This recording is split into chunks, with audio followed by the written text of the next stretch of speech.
Hi, my name is Olivia Bota, and we are calling this video Day 0 in our Make Your Own Starter at Home series. Now, we are taping this on Day 5, but I want to call it Day 0 so that hopefully all of you at home wanting to make your own starter will start here first.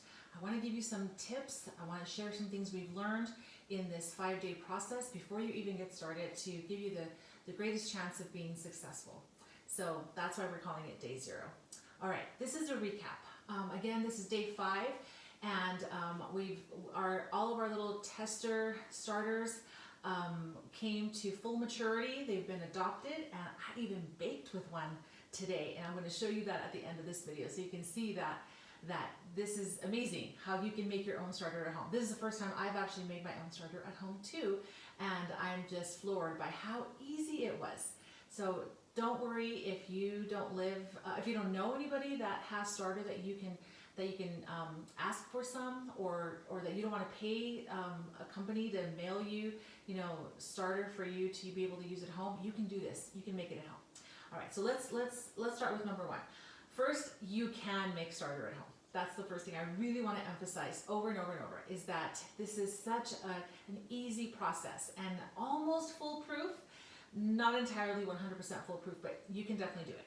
The second one is that I'm going to give you some time frames in the description box below this video. I'm going to give you a whole outline of what to do day by day, step by step, what to do. But those time frames are only suggestions. That schedule is only a suggestion. Please take into account that it really matters how warm or how cold your house is. It's April right now, and I'm in southern Arizona, and my house has been around 76 degrees. My friend who is in Utah, and it's spring, but it's really cold. It can still snow in April. Her house, they keep theirs at 68 degrees. So my experimental starters got very active very, very soon because of the temperature in my house. Her starter, which she started 2 days ago, is just a little bit sluggish. It's a little slower, but she sent me a picture today, and I'll show you a picture as well of this, of her starter on Day 2, so that you can see that even though her house is at 68 degrees, she is still getting some activity, and the fermentation process is taking hold, and it's happening. It's alive. Her little baby is alive. So again, keep in mind that there's a lot of variables that play into this, but you can control almost all of them, and it's a very forgiving process and a very flexible process, I feel. So the other thing that I want you to know is that that I learned that I want to share with you is that it doesn't matter what kind of flour you use as long as it's unbleached. I did 3 different tests. One was with all-purpose flour, unbleached all-purpose flour. One was with half all-purpose and half whole wheat, and then the third was with 100% whole wheat. At first, the whole wheat seemed to shoot ahead, and it seemed like that one was just really vibrant and robust and active, and the all-purpose was just lagging behind. But then by about Day 3, it looked like the roles had reversed, and the all-purpose flour was really taking off, and the whole wheat flour had slowed down. But by Day 4, after I had transitioned them all to all-purpose flour, you'll understand what I mean by that when you start watching the videos. They were all at the same rate. They were growing at the same rate. They were fermenting at the same rate, and they all ended up in the same place. So I don't think it really matters which flour you have. Just use whatever you have on hand, and as long as it's unbleached, I think you're going to be okay. Okay. The other thing I want to say is that if you get to Day 4 and your starter is still not where you want it to be, do not despair. As long as you see some bubbles. If you haven't seen bubbles by Day 3, then you might want to start all over. Maybe check your flour to make sure that it's not rancid or that it's been expired for a long time. Also, if you are using a lot of antimicrobial cleaners in your house, you're spraying them around where you're keeping your starter, that might be a problem. Or if you like to have essential oils going in your kitchen. Some of those essential oils are antimicrobial, and these guys, this is populated with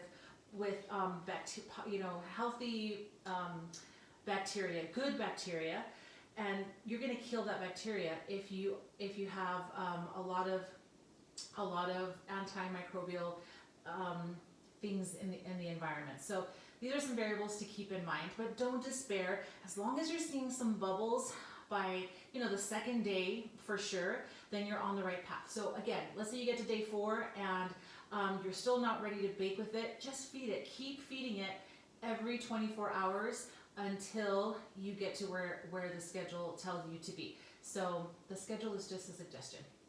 Okay, the last thing I want to do is, two things. First, I want to show you that this is day 5, and this is the test baby that I kept, and you can see how beautiful it's looking. It's so bubbly. I fed it this morning, and it's been going all day, and I'm going to make something with it tonight.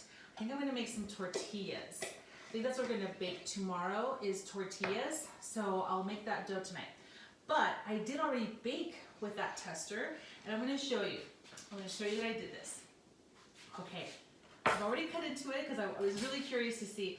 Now, please don't judge my little misshapen loaf. I was doing too many things at the same time, seems like, and I accidentally forgot, which has never happened to me, to divide the dough in half before the bench rest. This is an artisan loaf, and it calls for a lot of flour, 1,000 grams of flour to be exact. And I always divide that in half to make 2 separate loaves, but I forgot to do it. And it was too late to try and cut it once I realized it. So so I just made it, and it flopped into the pot. And so it's a little misshapen, but look inside. Look at this. This is great. Now this is 100% whole wheat, and I didn't do anything to it. I didn't stretch and fold the dough throughout the bulk proofing phase. I just let it sit on my counter. So this is what we have, and it's delicious. So 100% whole wheat flour, whole wheat artisan loaf that we use with our starter, and it worked. It's fantastic. It's delicious.